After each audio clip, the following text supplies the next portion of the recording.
सज्जनों, आज एक मैं बात रखना चाह रहा हूँ कि आज पूरे विश्व में मजहबी लड़ाइयाँ छिड़ गई हैं। आप लोगों ने देख रहे हैं कि जरा सी कोई मस्जिद हो, ज़मीन हो या किसी का एरिया हो, और जितने लोग हैं सब अपने आप को अपने भगवान का नेक बंदा कह रहे हैं, बहुत बड़ा समझदार कह रहे हैं, और मजहब के नाम पर, जाति के नाम पर अपने झूठे अहंकार के चलते आम इंसान का कत्लेआम कर रहे हैं लोग बाग। जबकि जिस जमीन जायदाद, मंदिर, मस्जिद, चर्च, गुरुद्वारे के लिए ये सब लड़ाइयाँ हो रही हैं, ये सब यहीं रह जाना है। ईश्वर ने ये जो धरती दिया है सभी जीवों को रहने के लिए दिया है और पर्याप्त है। अब इसमें हमारा ये, तुम्हारा ये, मैं इतना रखूँगा, ये मेरा है, ये मेरा कब्जा है ठीक है, कानूनी प्रक्रिया से किसी का अधिकार बनता है या सामाजिक तौर पर उसका अधिकार है,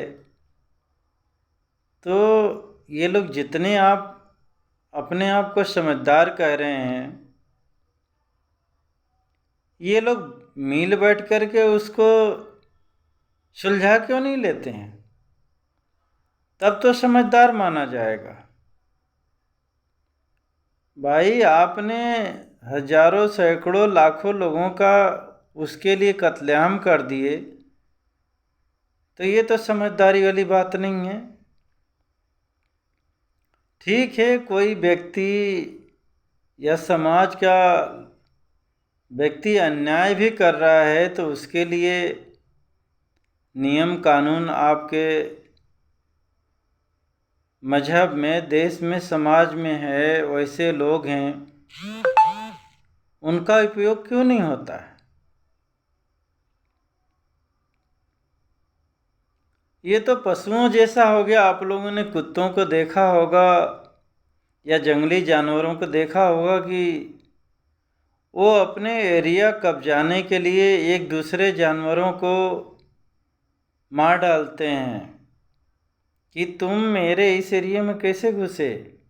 कुत्तों का, जबकि उन कुत्तों का उस एरिया से कोई मतलब नहीं रहता, उस जंगली जानवर का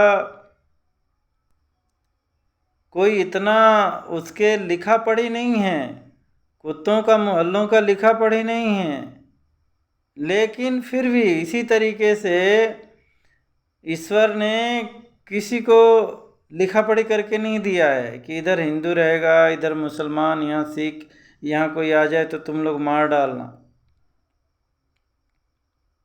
लेकिन फिर भी इंसान करता है।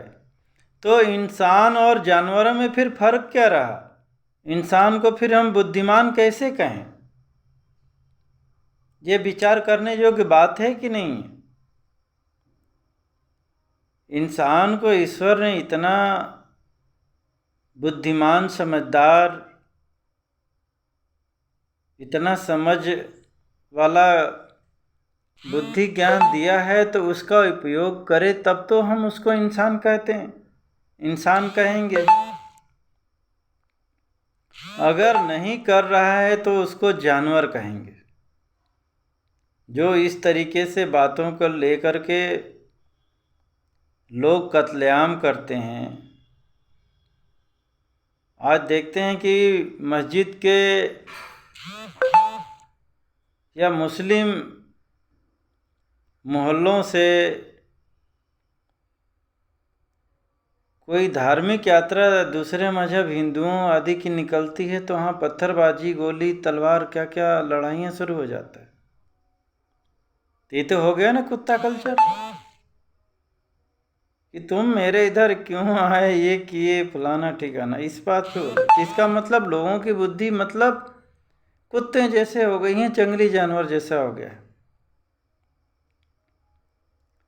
सज्जनों, ये बात आप लोग कोशिश करिएगा कि हर समाज के लोगों के पास जाए, लोगों के अंदर से मार काट हिंसा ख़त्म हो।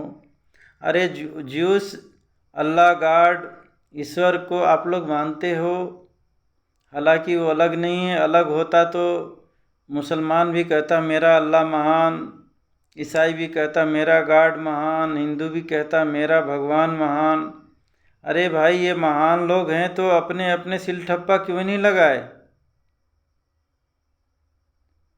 इतने ये महान तो हैं, तो इन लोगों ने इतने पावरफुल हैं तो ये सर के ऊपर लिख देता ये हिंदू है, ये मुसलमान है, सिख है, ईसाई है, ब्राह्मण है, क्षत्रिय है, वैश्य है, दलित है।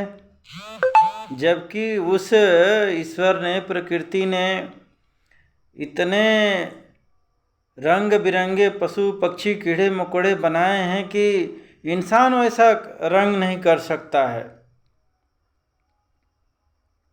इतने तरह के फूल, पेड़ पौधे बनाए हैं कि इंसान को बनाने के लिए दुनिया भर का मटेरियल चाहिए।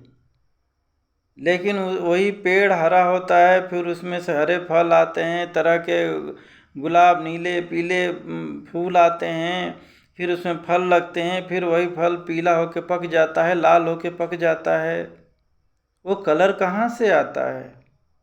वैसी डिजाइन कौन बनाने वाला होता है भाई? इंसान को कितना वो सब डिजाइन बनाने के लिए कितनी मशक्क़त करनी पड़ती है। इसका मतलब वो जो अल्लाह, गॉड, ईश्वर मानते हो पावरफुल है, वाकई मैं भी मानता हूँ।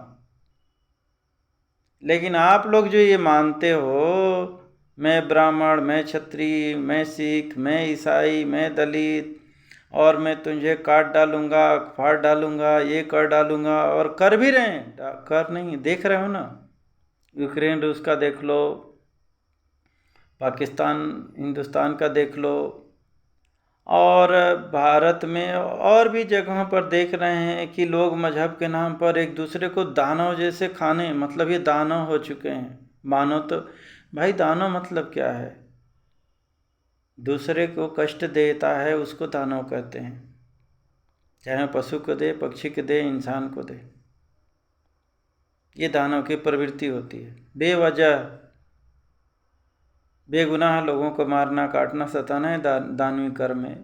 आप लोग समझ, ये ऐसा नहीं है दाढ़ी मूछ वाला भी दानव हो सकता है, बिना दाढ़ी वाला भी दानव हो सकता है, मुसलमान भी दानव हो सकता है, हिंदू भी दानव हो सकता है, ईसाई भी हो सकता है।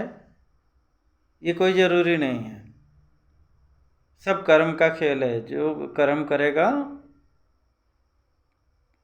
उसको दानव कह सकते हैं। यदि आप मानवीय कर्म करते हैं, एक दूसरे को सहयोग करते हैं, जीने में सहयोग करते हैं, तो आप इंसान हो। यदि ऐसा नहीं करते हैं तो आप दानव हैं। तो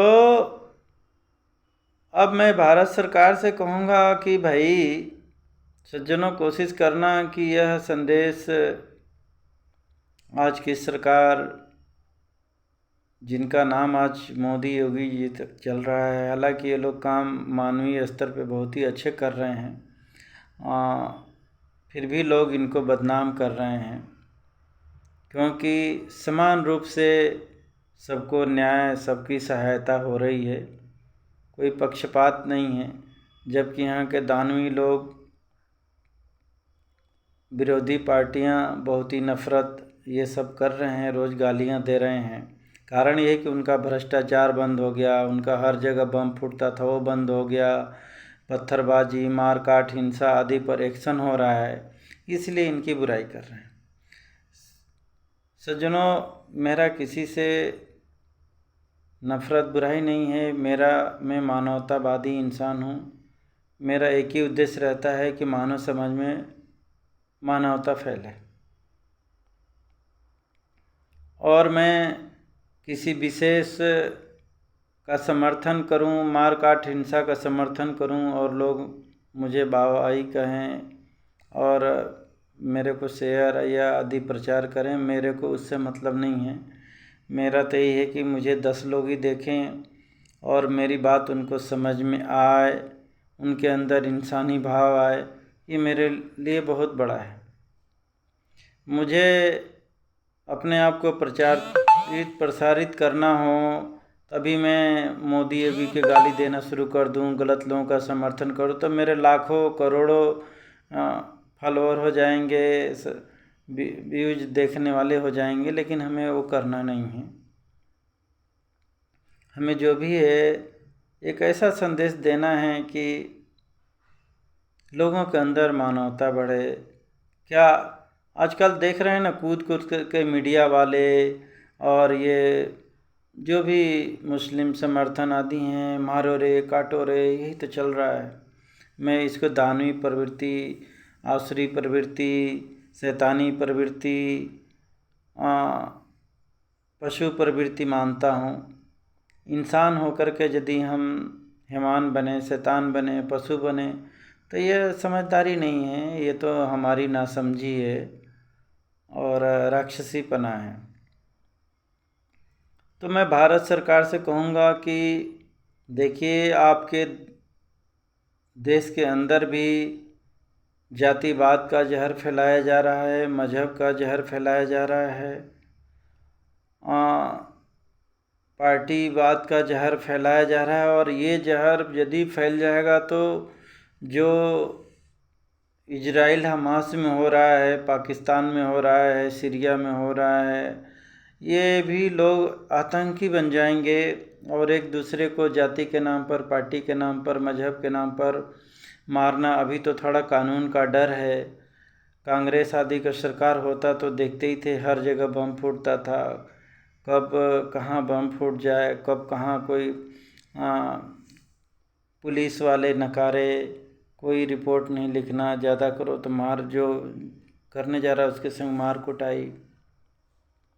अभी भी जहाँ जहाँ इनकी सरकार है, मार काट, हिंसा, भ्रष्टाचार, लूट मचा पड़ा हुआ है, बहन बेटियों की इज्जत लूटी जा रही है।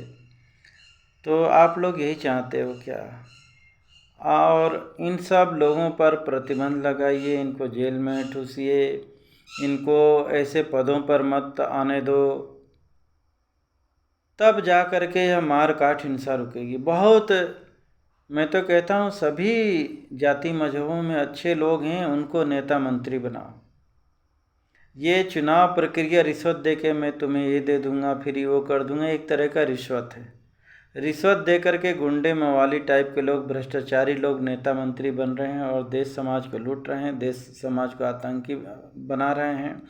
ऐसे लोगों को तुरंत बर्खास्त किया जाए, इनके ऊपर लगाम लगाया जाए, इनको ऊपर प्रतिबंधित किया जाए, ना हो तो ज़्यादा ही ये करते हैं, इनको जेलों में डाला जाए यदि देश समाज को बचाना है तो।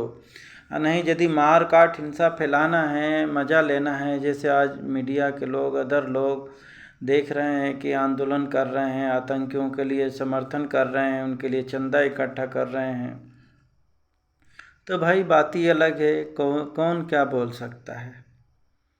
मेरा तो एक ही उद्देश्य है कि सब सुखी रहें, सब शांति से रहें, प्रेम से रहें, एक दूसरे का सहयोग करें। मेरा मूल उद्देश्य यही है। कोई किसी का अपमान अनादर नहीं करें। आजकल तो देख रहे हैं तो भाई भाई एक साथ नहीं रह पा रहे हैं, लेकिन ठीक है, फिर भी सरकार चाहे तो कानून व्यवस्था ऐसा बना करके कम से कम ये मार काट हिंसा तो रोक ही सकती है। ठीक है, कोई मतभेद है नहीं, एक संग रहना चाहता है, दूरी रहे, मगर मार काट हिंसा तो नहीं मचाए।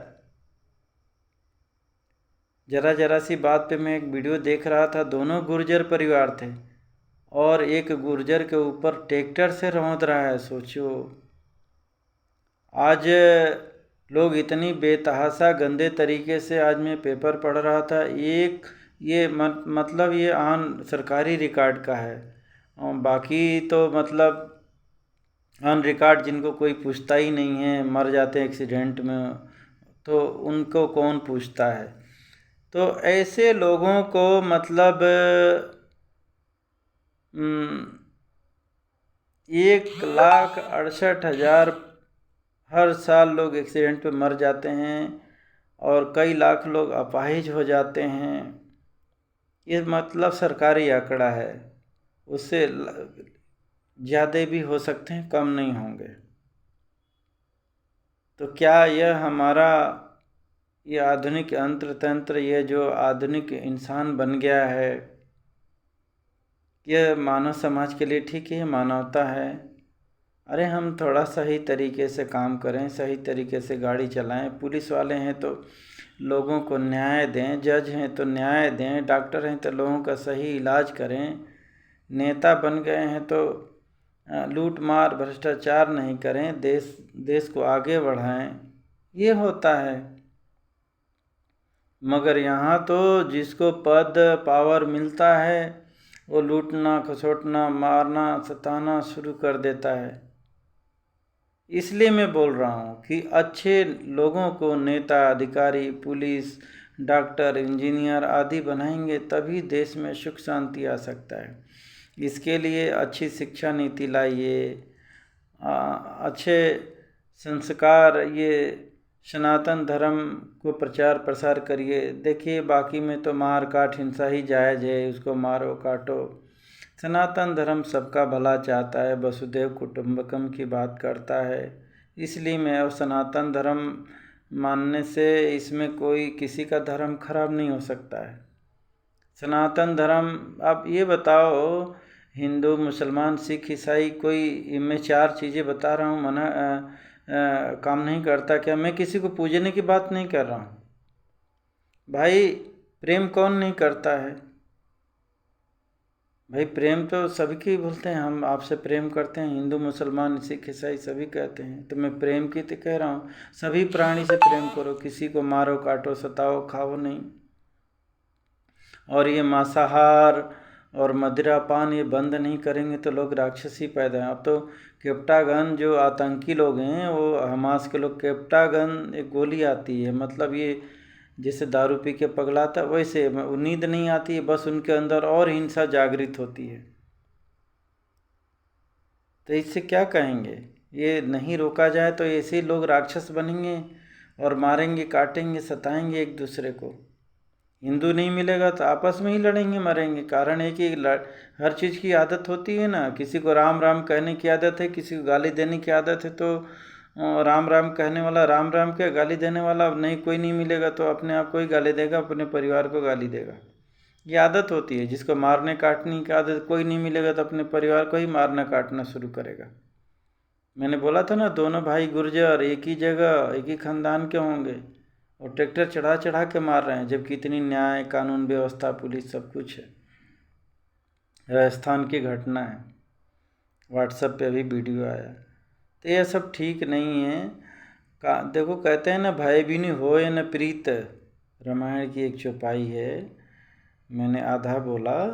तो कानून का भय होना चाहिए लोगों के अंदर, लेकिन जो कानून बनाने वाले हैं पालन करने वही भ्रष्ट लोग। तो आम आदमी क्या, रिश्वत देते हैं लोग छूट जाते हैं, रिश्वत देते हैं सब अपना वो करा लेते हैं। तो यह सब ठीक नहीं है। देश समाज को यदि सुख शांति में लाना है करना है तो इन सही नियमों धर्मों का पालन करवाना पड़ेगा। सब अपने अपने मन के हो जाएंगे, सब अपने अपने लाठी अपनी अपनी भैंस करेंगे तो एक दिन ऐसे ही लोग मर खप जाएंगे। देश दुनिया में खून की नदियाँ बहेंगी, लोग एक दूसरे के लिए रोएंगे चिल्लाएंगे। अभी तो देख रहा हूँ कि पशु पक्षी तो छोड़ो, लोग इंसानों को भी खाना शुरू कर दिए हैं। अभी यानी कोई अपने बचाव के लिए लड़ रहा है, लोग उसको आतंकी कह रहे हैं। इजराइल अपने बचाव के लिए लड़ रहा है, 20 मिनट में 1500 लोगों को मार दिया गया, 1400 लोगों को, और 200 लोगों को उठा भी ले गए वो लोग। सोचो आप कितना मतलब। और छोटे छोटे गोद वाला बच्चा आपका कौन जाति में क्या कर लेगा भाई, लेकिन मजहब के नाम पर उसको मारा गया। तो क्या यह उचित है? अब इसका प्रतिकार हो रहा है तो भाई लड़ाई जहाँ होती हैं तो लोग मरेंगे ही मरेंगे। अब झेलो आप लोग भाई, प्रतिकार करने की, अपनी रक्षा करने की तो सबका अधिकार है ना। मैं हिंसा का समर्थन नहीं कर रहा हूँ, लेकिन आप मजबूर करोगे तो कोई भी लड़ेगा, कोई भी अपनी आत्मरक्षा के लिए कब तक सहेगा भाई। तो ऐसा कर्म न करें, किसी को उकसाएं नहीं। महाभारत में क्या हुआ, अंतिम हो गया, इतना जुर्म कि महाभारत हुआ, लड़ाई हुई, दोनों सगे एक ही परिवार के लोग थे। रावण को समझाया गया, नहीं माना तो लड़ाई हुई, मरे लोग बाग। तो युद्ध केवल दुख देता है, हिंसा देता है, जीवन छीनता है युद्ध। तो आप लोग जीवन बचाने का काम करें, लोगों में ऐसा संदेश, ऐसे कानून बने, ऐसी लोगों को शिक्षा दीक्षा दिया जाए कि लोग प्रेम से भाईचारे से रहें, एक दूसरे को मारे काटे सताएं नहीं। तो सज्जनों, इस संदेश को जब लगता है आप लोगों को, खुद पूरा देखिए कि इससे लोग मनुष्य में थोड़ा बहुत मनुष्यता आए तो ज़रूर शेयर करें। जय श्री कृष्ण।